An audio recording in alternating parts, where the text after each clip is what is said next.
Okay, dear Ajahn, a relative has a bag of gold jewelry missing from her house, and she is sure she didn't misplace them. Can Ajahn explain how and why this could happen? Uh, I heard stories of lyrics disappear and appear out of nowhere. Can Ajahn offer some advice on how we can help people in distress when unexplained that things like this happen? Thank you. I don't know. So the bag of gold, pretty tempting, no? So yeah, I don't know how it's disappear. Um, but it's probably be a reason for it for sure. Um, I mean that you can say that the thing that is disappearable disappear.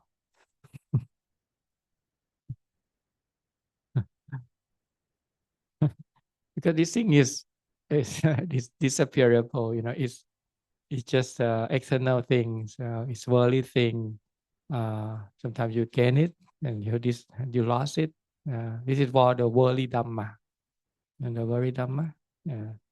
So uh, happy, suffering, gain and loss, praise and blame, and wealth and because the other one, the status, rank, and famous and disfame. So this eight of worldly dhamma. So the fact that we born in this world is already set up for these laws. You can't expect to have only one side. You gain it and then you lost it. If not today, tomorrow. If not tomorrow, when you die, you have to leave it anyway. Like the Ratapala Sutta that we just chant. It's a whole reason why Ratapala, at his peak, he got everything. He got his wealth. If he stay longer, he will got one from his parents as well. He's got wife. He got uh, knowledge and everything, but that is not able to help you with sadness that come from attached to that. That's why he search for enlightenment. Um, yeah, but about the lyrics, I also heard the same things about the lyrics come and go. Uh, um, the lyrics is the uh, the bone of the Buddha when he passed away. Uh, in the um, in the Mahaparinibbana, they saying that the lyrics of the Buddha at the time was the Buddha cremated, and then the the few bone that intact. This is in the Mahaparinibbana Sutta. Then they have um, some shoulder bones, some um, head bones, and few bone that is intact. And then there's four what's called the canine, this right, left, upper and lower. So there are these teeth only four left intact. And the Buddha has a special uh, teeth. We have 32, but the Buddha have 40. So he has extra 8 more than us. Um, but the only thing that left is this is left intact, like a teeth structure. It's only for in the scripture. And where is this for? The first one, the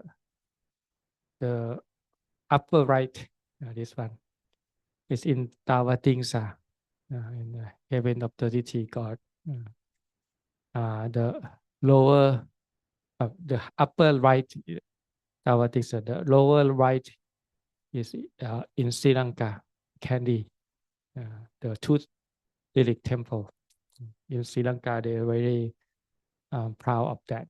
In Sri Lanka, whoever owned the Tooth Relic become a king. So that come with that. Okay, and then the left upper, this one is in China, in Beijing.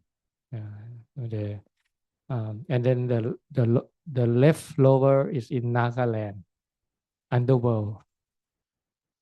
Okay, so this probably represents something. This the tooth of the Buddha is an organ that Buddha used to say a thing, right? I mean, he needs to this to the word coming out from this. So this is a symbol. It's a mythical symbol. Everything have a symbol meaning, symbolic meaning. Okay, so the right one, right in Pali, we use the word takina. Takina is mean right. The same word is also mean south as well. When the sun rises in the morning, when you're facing east, your right is south, your left is north. So the word takina can also mean right and also mean south. The word uttara mean north and left, the same word. Okay, so the teaching of the Buddha, after he passed away, if you know the history, is divided into two. One is Mahayana, we call the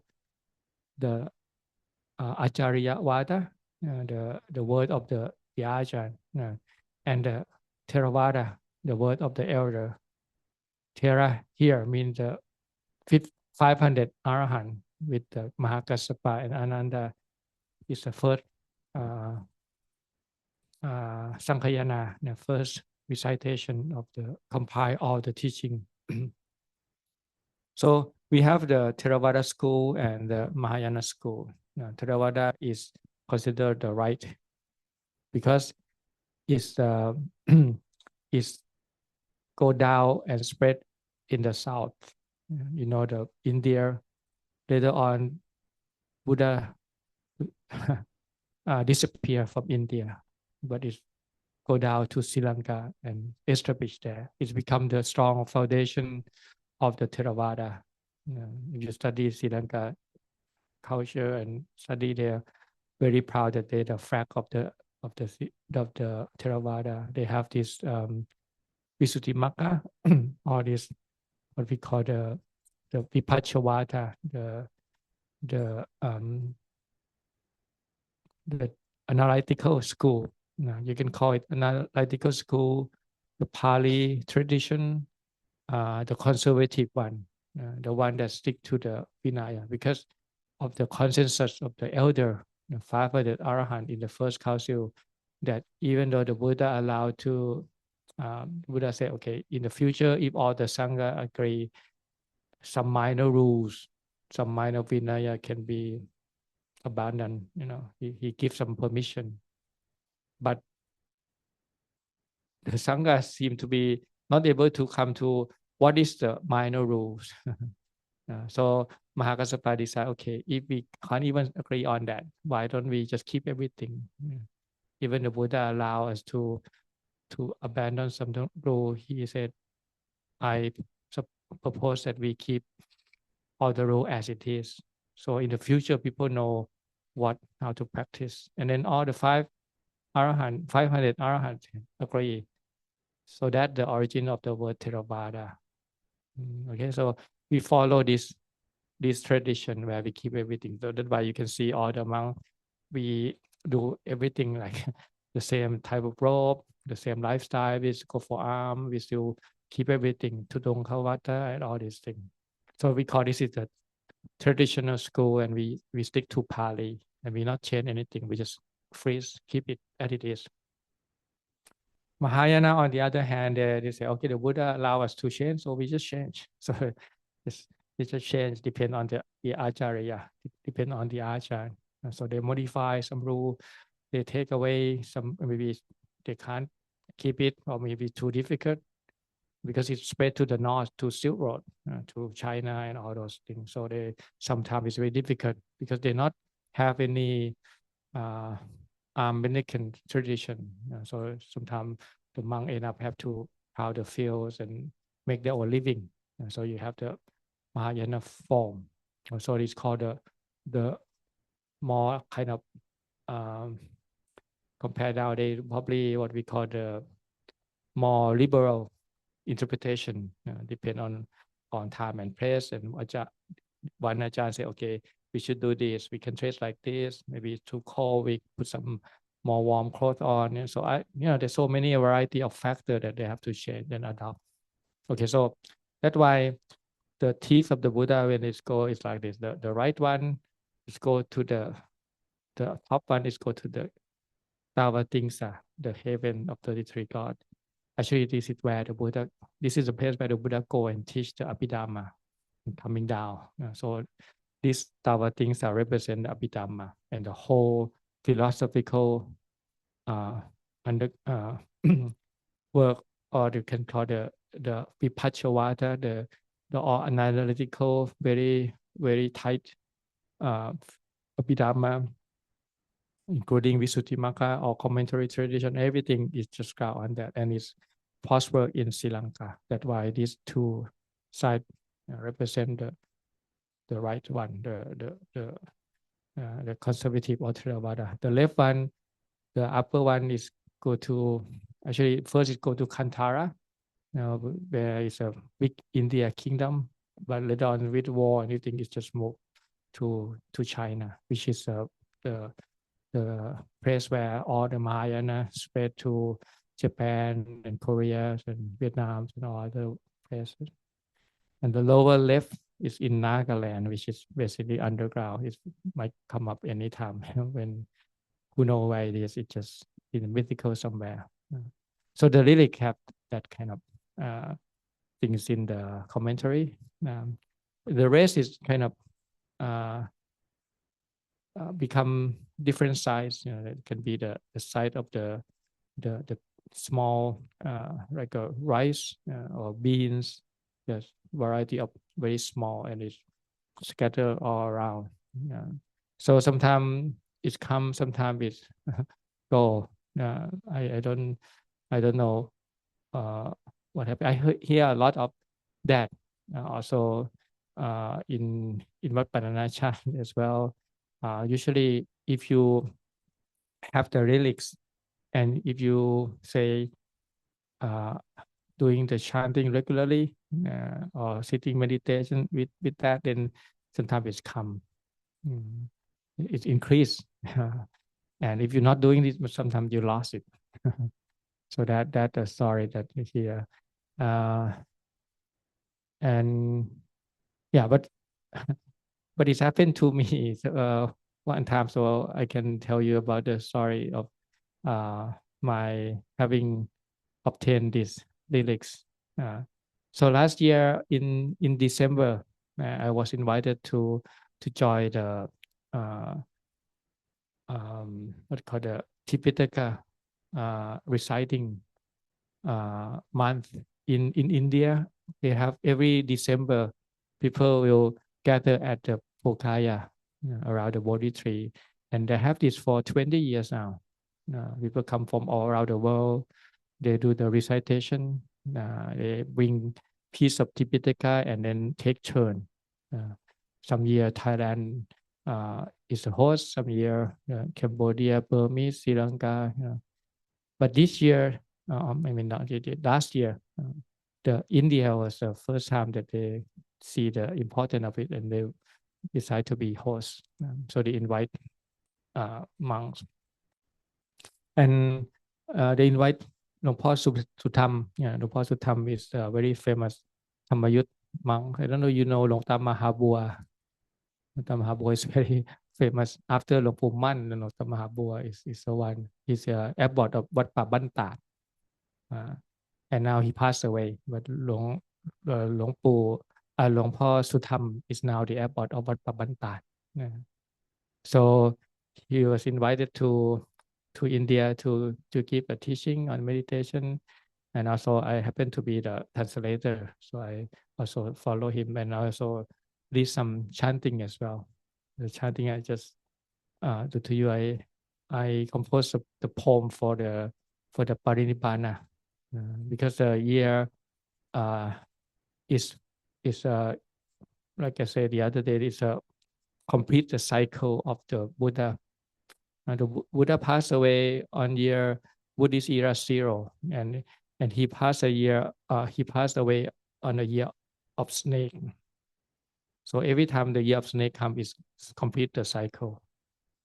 So last year, actually it's still this year, because in Buddhism you have to change the year in Visakha. So this year, actually, technically, from the Buddhist perspective, is still snake year in the Buddha era.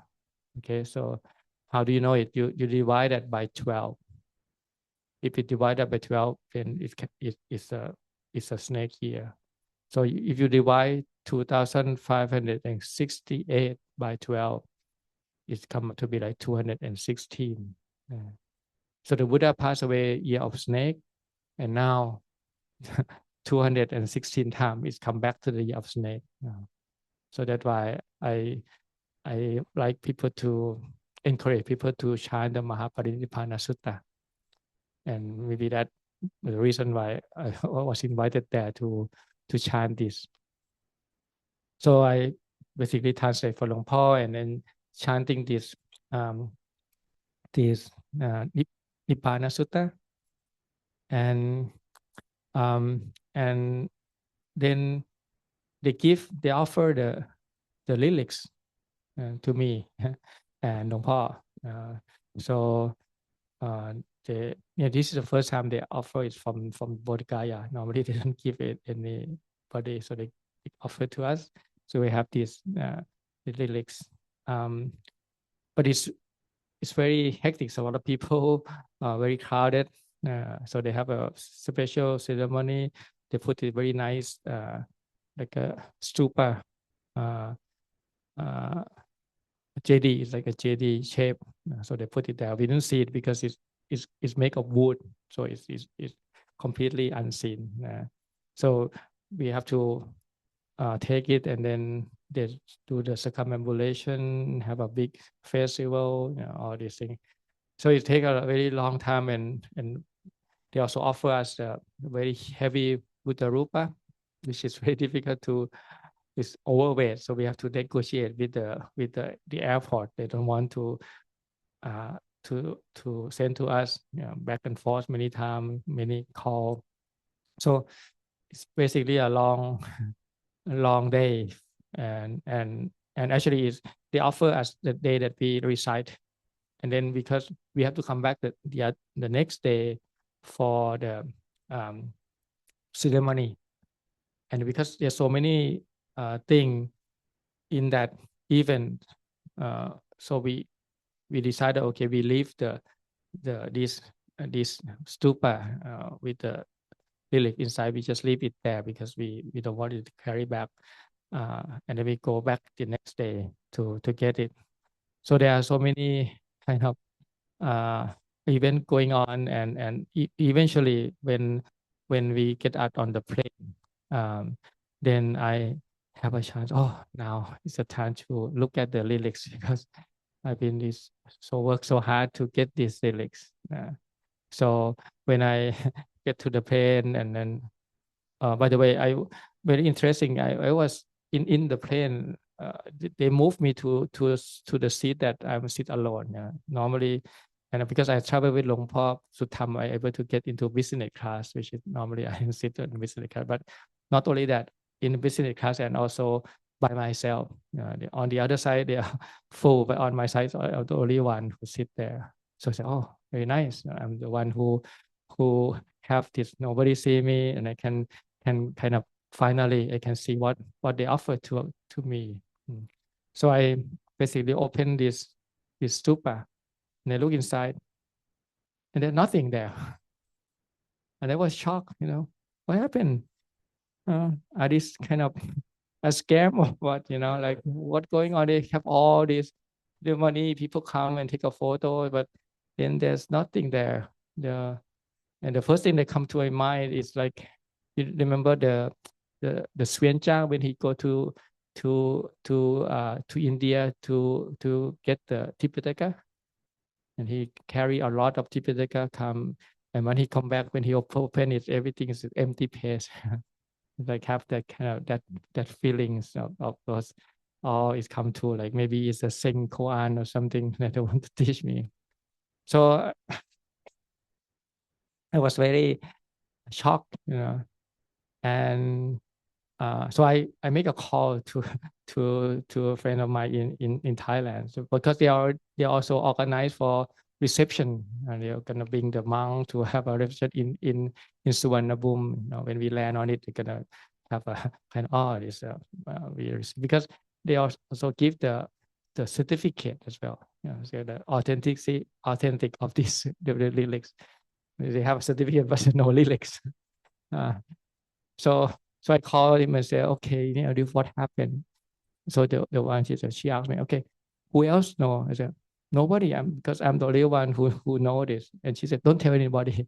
This is a secret, okay? And then she said, okay. One option is that, because Luang Por Sutham, he also not feeling well. So we can say, okay, when we land on it, maybe we can use the excuse that Luang Por Sutham is maybe have some flu or whatever, and then rather than have the big ceremony, we just just got everything and just leave, so nobody know what happened. So okay, fine, that's a good plan. So and then the plane took off, because so we lost contact. So then I come and I said, okay, I can't just leave it to myself. This is a big thing, you're supposed to have these lyrics, but we don't have one. So I go to Luang Por, and then I ask Luang Por, we don't have any lyrics. So we open to Luang Por. So, are you sure? I think I look at it once and it was there. I said, well, because Luang Por, he about to go for eye operation. He have some cataract something. So I asked, are you sure, Luang Por? I'm sure you're not your cataract, because it's nothing there. And Luang Por said, yeah, really? Yeah. So finally, after praying with it, I realized that there's two compartments, in this stupa. I because it's a big one, and I thought it was on the top, because when you have a stupa, then the most same thing is gonna be on this kind of thing, but actually it's at the base. The two pocket. So after figuring out, when I open the lower one, finally, it's all the lyrics was there, So I'm very happy, very a big relief, Otherwise it's gonna be in trouble. So when I have the lyrics now, I just put it out and I count it, and then I take a photo. First thing, to make sure that okay, now it's there for sure. This is the lyrics. So okay, so after we land on it, so I call her again and say, okay, we find it now. It's in the it's not it was there, but it's a different place. I look in the wrong place, and she said, oh yeah, really? Because I already called the people there in India, told them that this is what happened, and people on the other side said, really, it disappeared. And they seem to be seem to be at ease with it. They say, oh, it happened, because sometimes the lyrics come, sometimes it's go, and the people on the other end, he said, maybe I do something wrong. People start to look in themselves. Actually, the first time when I open it, I also think that I'm doing something wrong as well. I think it was stolen. I thought maybe because I leave it last night in the event, who know who might take it. And I also take suspicious of maybe where I go. Maybe that driver, maybe that one, maybe that one. because that will happen. So when they call that person, in other line, actually he's a monk. He's the one who organized everything. I say, oh, you know what? Maybe I do the wrong ceremony. On that particular place, we should walk in the direction. I thought we do the other way because it's more convenient. Maybe the lady doesn't like it. Now he disappeared now. Okay, but okay. Now I'm gonna bring you the new one, but next next month I will walk to Dong, and at the end of the walk, I will bring you the new one. So she already got but that monk will bring another lyrics because we lost contact when we fly over. So she make everything arranged. And okay, so that monk he will come and bring another lyrics. Okay, so after that, then we have this very interesting. So when the lyrics land on that particular place, and we have a ceremony to receive the lyrics, and all's going well. And then I go back to the place called Tamaram. Tamaram is where the Western monk, when we travel, we always go to that place for rest. Because sometimes it's inconvenient to go to the monastery because now in the middle of the night. So they have a place called Tamaram where we can go and have a rest. So it happened that that particular day, my old friends that I have connection with them in Nanachat, 11 of them for all different reasons, they are there. Different invitation. I meet many monks, Ajahn Sri Panyo, Ajahn Metino, Ajahn Jiu, Ajahn Charan, all those things that I know from Nanachat, somehow miraculously gathering there. So they able to receive these lyrics. It's kind of very interesting. And then when I relate this story to, because there are one monk, his name is Ajahn Go. He's and I mentioned to him that very interesting that I was the one who only sit alone because I have a lyrics. I have a special seat. Nobody sit near me. And he said, when he carried the lyrics back to Italy, he also have the same experience where he sit alone. Nobody sit around him, just him and the lyrics. Okay, so and then so I now the next day I was supposed to go to have a meal with Luang Po Sutham. Okay, so I get there and then get into the conversation. So this is the day that I find out that the lyrics. I asked the um, the the monks that because after they have a conversation, the monk said, I'm pretty sure that I put it there because I the one who counted. And they asked him, okay, how many lyrics did you give? And he said, I could give him 5 lyrics because it referred to 5 Buddha.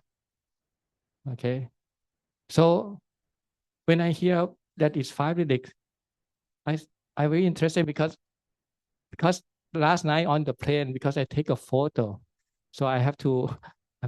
I'm sure it's not 5, it's 6. So I'm not sure. So I go out and then take that picture and count it again, and actually it's 6. So somehow it doesn't just disappear. It's come. It's one lyric that is not supposed to be there. It's kind of emerging. So okay, after this information, that I know that okay, it's supposed to be 5 lyrics, not 6. So I get very maybe something wrong or something. So I rush back to okay. At that time I didn't bring lyric with me. I just leave it in Tamaram for people to pay respect. So I rush back and then I start to count, and now it's 5. So so now I kind of get suspicious again. So I ask all my friends, who take these lyrics. It's supposed to be 6. I am sure I'm not mistaken. Look at my camera. I take the photo. It's 6. And then people, the monk original, he said he give me 5, but it actually is 6. But now it's 5 again. So one is missing. And who of you take my lyrics? Okay, so after suspicious for my friend for a while, I decided to look further, and it happened that it just because we take a look at it, and there's just some cotton on top. When you have a lyric, you have a cotton, you put it on. So when you remove a cotton, it stick with the cotton. So it was land somewhere nearby. Okay, so yes, now it's back to 6. But now because I lost it, so now I have to be careful about what it is. I have to name it now. I have to know the feature of it. So in the future, I know which one is missing. Before I never think of even think about the lyric. I just lyric, it's just the lyrics. But now because you start to missing and you don't now you have to learn what it is. And okay, this one is biggest, this one is have this one has small, this one has some dent. So you kind of got in your mind. And okay, and this one, the one that is extra one, I noticed, this is very interesting. This one, okay, so I keep it in my mind. Okay, so now it's time for me to travel on to Ubon. Okay, so we pack everything, carry this leg back to Ubon, and at the airport it's also very interesting because my name has happened to be twice booking, which is very rare because normally in the airport they have a computer. So if you double booking, they will tell you that you double booking. So my name happened to be twice there. So later on, we try to get the money back, but it's another story. So basically, I have a double name in that. That's why when I go in the plane, every place is full because it's fully booked. The plane is full of people, but the one next to me is empty because it's full of my name. So I again being alone again with this Silix. So I'm holding very. I think okay. I have this ring and then carry it back to Ubon. Okay, so by the time I reach Ubon, actually I got some very bad stomach ache. Maybe because of the yogurt I have in the hotel. So like pain. So when I got to Ubon, I just put the lyrics in the shelf in the wooden sala, and I just go and rest right away. I didn't have a time to check. So next morning I come back and check it again. So I open to it, and now it's 5. So what's going on?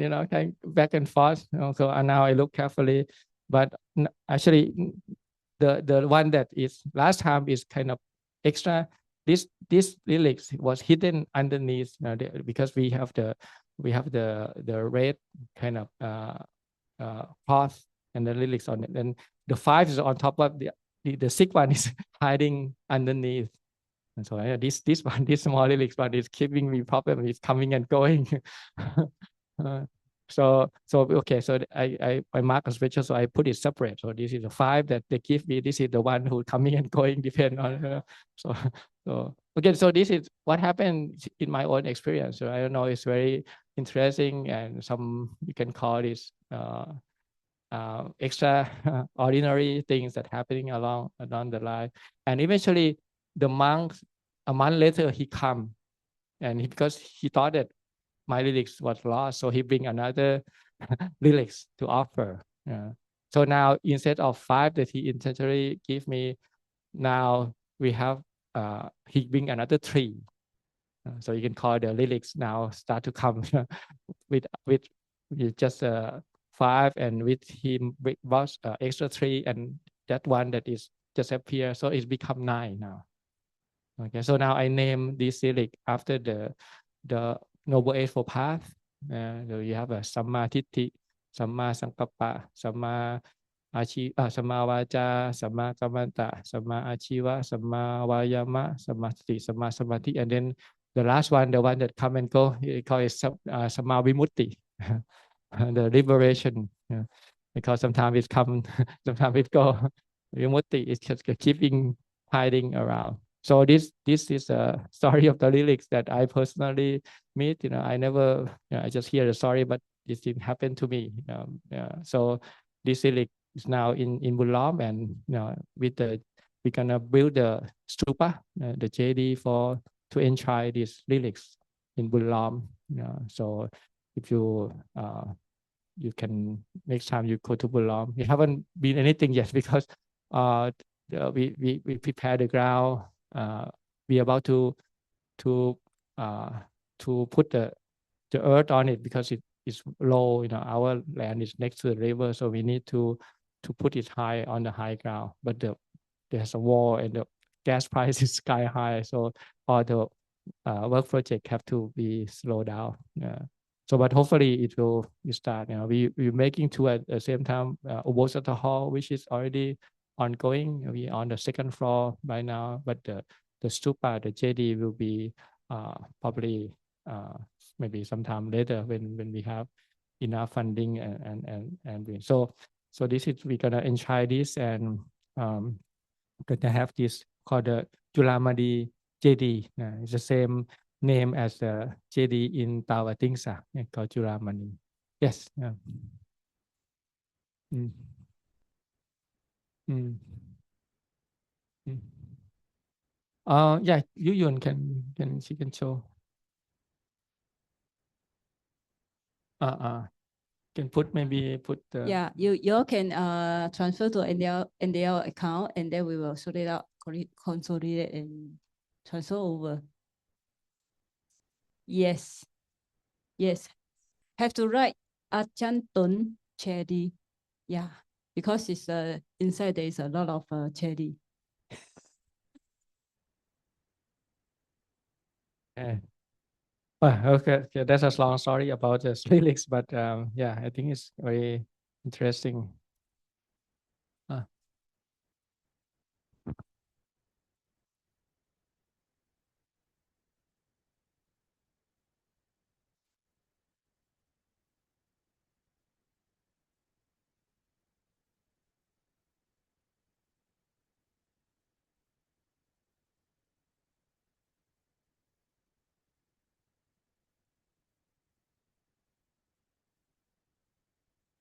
Yeah. Actually, the first thought I thought is that maybe the holy lyric thing is just it's just a myth, it's nothing real at all. It's just I mean, this the first time I think about it because it seemed to be very real. They have this ceremony, it's very real. People very sincere. The certificate is there with all the big name in that, all the people from the Maha Bodhi Society, all the people with the big names. And then how can this be possible? Everybody know that there's nothing as a lyrics. It's just a story. But if it come down to that, I still think if it even it's nothing, maybe it's teaching something. Like okay, at the end, this is just the earth element. Come down to it. But because this earth element has been used by the Buddha, he's been carrying this skeleton, teaching. So we revere it so much that it means something. When some arahant making use of something and for the last time. I mean that's why the Buddha said only the people worth of building the stupa is the arahant, because this is the final place. They get out from samsara from this spot. So that's why it's worth building the stupa. For us, we die many times and we die everywhere. Because in the Dhammapada, there one Brahmin who bring his son. He point out that I want to, when I die, bury me here because this is no people around. I want to be alone. But the Buddha said, "It's no such a place that no being die. Every square inches, some people die. You can't find that in the world, and you die many times of all this innumerable samsara. Every square inch has been died by something. You can't find a place where nobody die. But for some people who gonna be their last life, meaning that they were not coming back again, that is worthy of doing something on that spot. This is the special spot. That's why they have this symbol to point toward this is the end of suffering for this particular group. So I think the lyrics is worth in that regard, But in the end, it's also the earth element.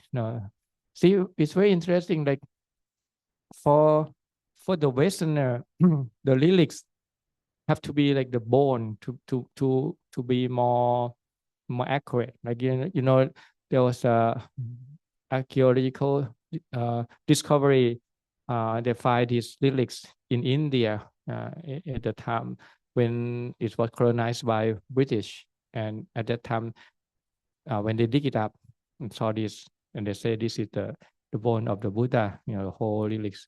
So they eventually decide to give it to Thailand because at that time Thailand is a Buddhist that is independent, and then they know that King Rama the fifth at that time, so they offer this piece to Thailand. So we have this, and we enshrined in Phu Khao Thong, the Golden Mountain. If you go to Thailand, so that is a place.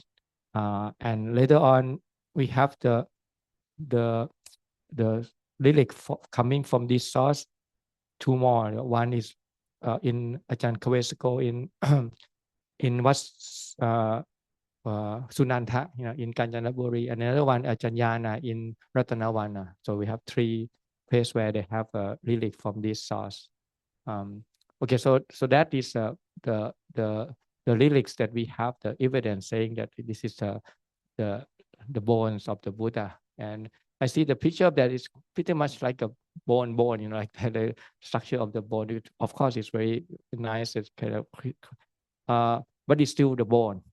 But for Thai, I think for us, if the bone is just the bone, it doesn't miracle. You have to turn into like jewels, have to crystallize and then be like the thing. So for us, then that will be bring faith in most of the Thai.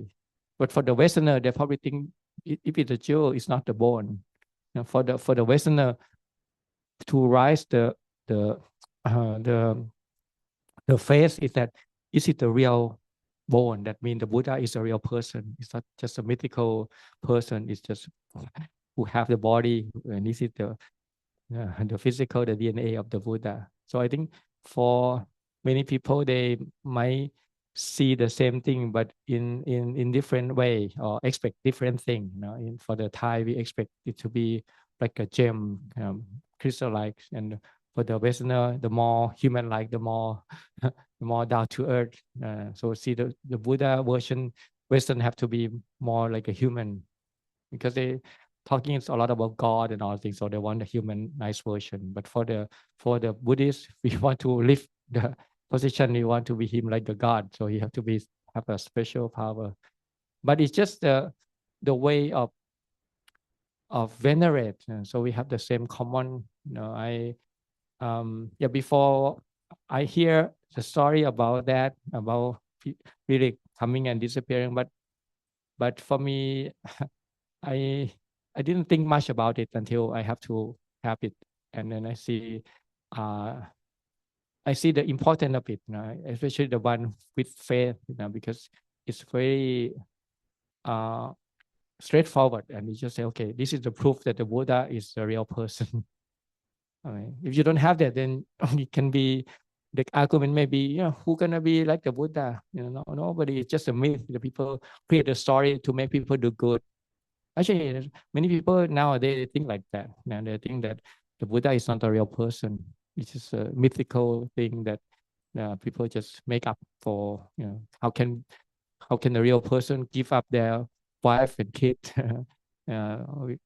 before they attain Buddhahood? They have to able to let go of that. They think it's impossible. So I think on that, I think it's very good to have solid evidence.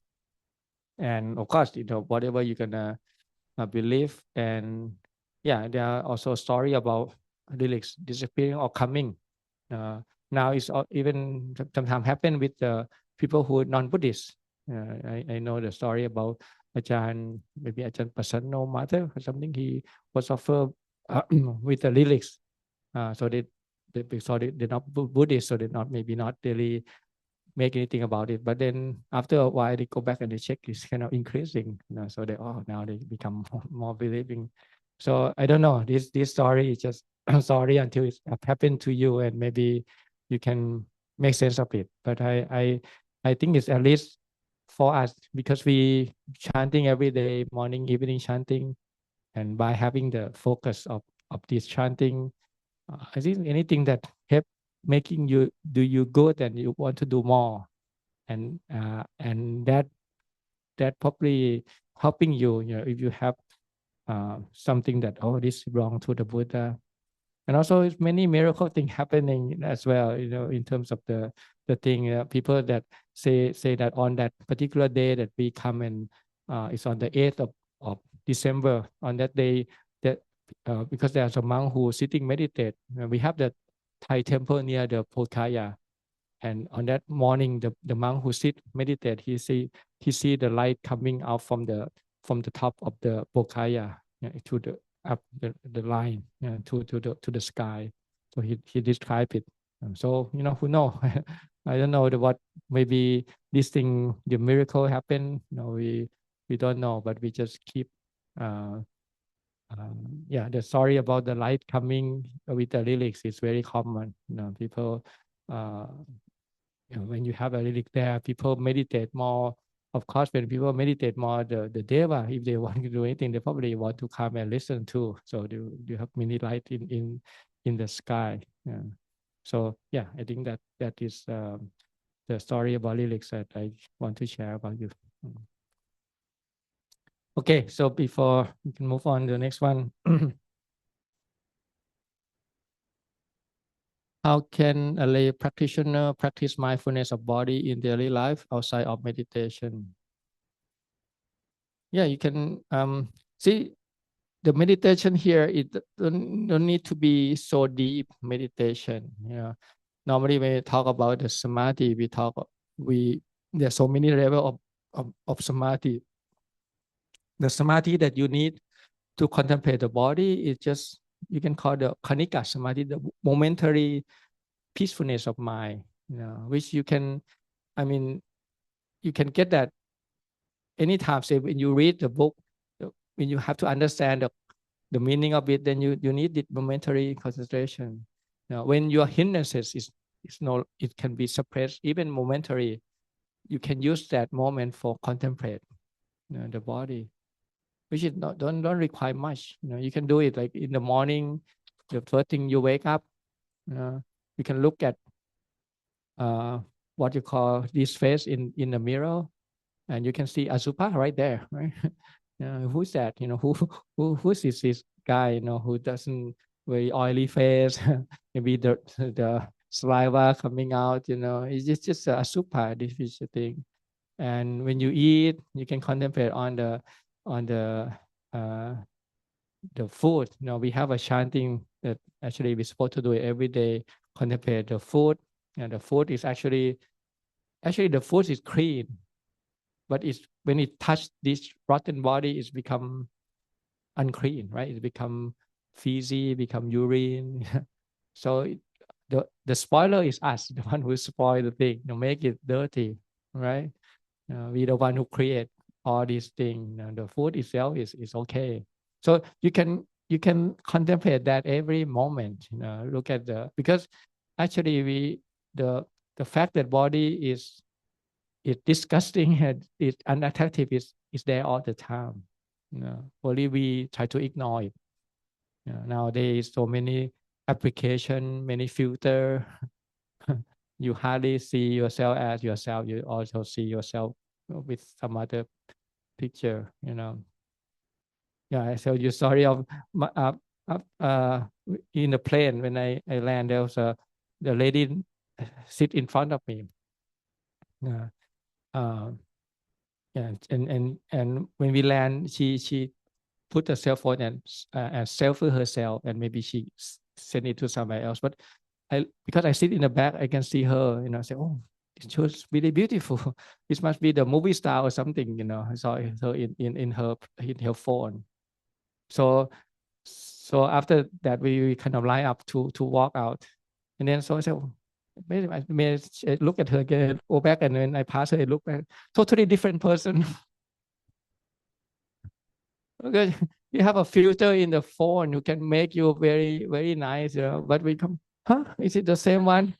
Because it's nowadays you almost like you can create anything. It's just basically, it's not your face. It's just your filter of yourself. She sent to her boyfriend or whatever. But in a way, I think we have that in our mind as well. We have a filter in our mind, and we look at it through that filter. We always see, because we want to see us as permanent, happy, and self. So we always look through that lens. We laugh because we obviously it's not that, but actually we create that. We have the picture of we somewhere, and then we never look at this body straight, bare without any filter, look at it closely, that is really not that beautiful, you know. And that's the reason why when when uh, when men and women get together for the maybe the date, why they have to go to the dark place, you know, maybe candle, because they want to see, obviously they want to see every corner, every because otherwise they will disenchant with each other, right? So the whole game will fall apart. So you have to go with some dark and maybe some candle. So you have maybe 20% of reality, 80% is your imagination. So so that is mindfulness of the body right there. I mean, you can turn the light on and look at every corner, and you can see even yourself is not that attractive. It's many part of things that is not, you don't want to anybody to see. You not even want to see yourself, but it was there, you know. It's the body is not that attractive, you know. And it's so old every day, you know, getting older, sick, and then finally die. Yeah. Okay. In stillness, sometimes there is no insight. Am I still practicing skillfully? Is deep insight equal to correct or good practice? Um, well, yes. I mean, when you practice, then actually you should go for insight. Um, but of course, not every time you got insight. Sometimes you got a little bit of peacefulness. Sometimes you got some joy. Sometimes you not got anything. You got just pain. but that's part of the practice. It's like the other day, Long Paul talked about Ajahn Chah. He said, uh, uh, uh, with comparing the people who practice diligently and people who practice regularly, he prefer the people who practice regularly than diligently, because when you practice diligently, that means you have the diligent and then you lazy and the diligent. But if you practice regularly, that is that is how you practice. Either you peaceful or not, you have insight or not, doesn't matter. The matter is you just sit there and practice. If you set your time, okay, I can spend, I don't know, like half an hour, 1 hour, maybe sit meditation. Because if you expect to have every time, every sitting, you're gonna be peaceful, you're gonna be inside, you're gonna be disappointed, because most of the time it's not. It's just crutching, try doing. But then you do it, you do it every day, and then you will develop this skill. It's not um, it's not something that is happening quickly. This process is like a skill. It's like you learn playing piano or whatever. It just requires some patience, and do it every day and become your nature. And sometimes your experience might not be enough. Maybe your life situation is too smooth. You haven't seen any suffering, but then one day maybe your news, your relative pass away or whatever, and then whatever you practice now is will come to that moment, whether you understand it or not. Because if you don't have anything to ground yourself, then your mind will be run away with the worldly way. You want to ground yourself with some practice. So I would say the good practice is when you not stop practice. If you stop practice, then not a good practice. If you continue on practice no matter what, that's a good practice. And then time will come, and someday you peaceful, someday you delight, someday you're not. But that that's how we learn. Actually, that's how we learn. And so we learn, okay, today is not peaceful. What is a reason for that? Maybe you haven't keep a good precept. Maybe you start to gossiping behind somebody back. It's so many things that you can learn. Actually, it's good for you to know, because when you know this is unwholesome, or this is the suffering, and you whenever you to find, okay, this suffering is because of that akusala karma, and then when you know that, you can let go by yourself. If you're not knowing that, you have no way. If every time you sit, you become peaceful and go to deep meditation, you feel prey to this akusala when it comes, because you don't know them. But if you know, well, okay, akusala is like that, and now I know how to handle it. So the whole process of anything happens, it can be your teacher. You can learn about it. So whatever come, just know, okay, this is like this. Okay, now how can I deal with it? What is the cause and condition for it? If I don't want it, I have to take care of the cause and condition. If I want this good quality to happen, what is the cause and condition for this? So you have, this is the thing that you learn through meditation. It's not just state. It's the whole process, the whole relationship between you and the world, the way you think, the lifestyle, everything you learn from meditation. Okay, the last one. Dear Ajahn, it is said when we feel some suffering, means we are on the right path. There's this persistent sense of dukkha. Do we just need to accept? What else can one do to continue on? What else can one do to continue on?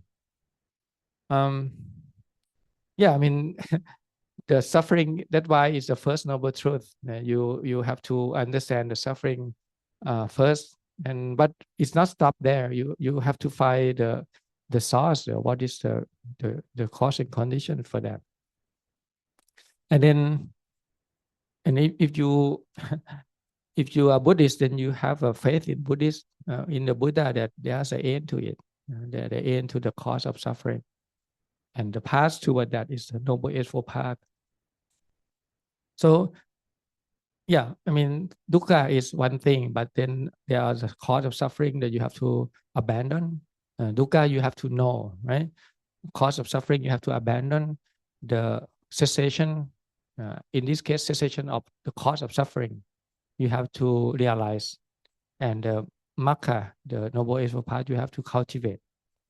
Okay, so there are some things that you have to do. So in summary, I talked the other day in the medical school here. The suffering here is the cycle of becoming, becoming on and on and on. This is the cycle of rebirth, and the cause of it, you can call it the three root cause, lopa, tosa, moha, right? The three root called the greed, hatred, and delusion. The three poison.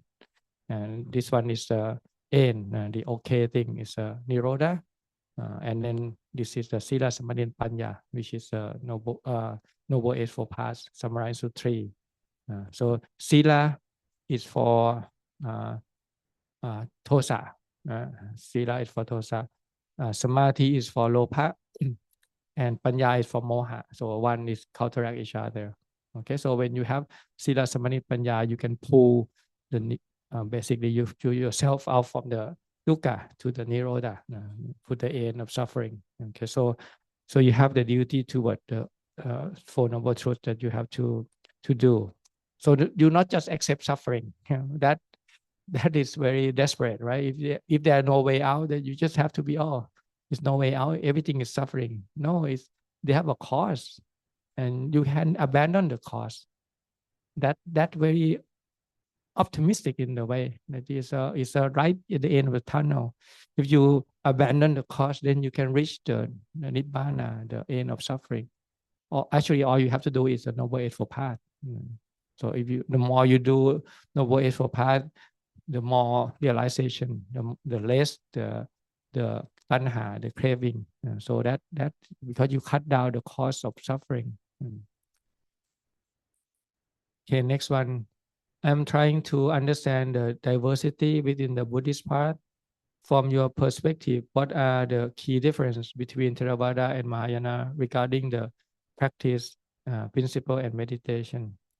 Okay, so I explained before the Theravada is the conservative wing, and the Mahayana is more liberal wing. So each, I think, is because we have two. That's why the Buddha spread around the world.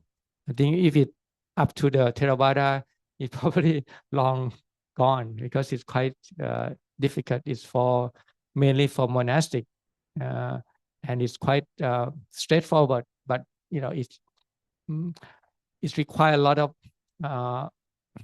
energy. You have to save yourself and all those things. It's not like Bodhisattva idea where you can pray to the Bodhisattva and he will help you.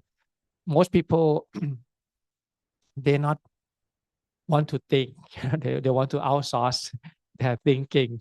So they rather be faith that, okay, I just outsource it to Bodhisattva and he can take care of me. So what I do is just giving some offerings once a year or whatever, and then you ask for things. So I mean, that's the nature of human beings. But of course, when you have that person, at least they come to the right place, Buddhism. But later on, later on they might learn that, okay, in the end, it's up to you. The suffering that you have is created by your own. You create your own suffering, and only you can stop that. Yeah. So it's slowly it become internalized and become your personal practice. But Mahayana is Mahayana. It's a great vehicle. It will help each other.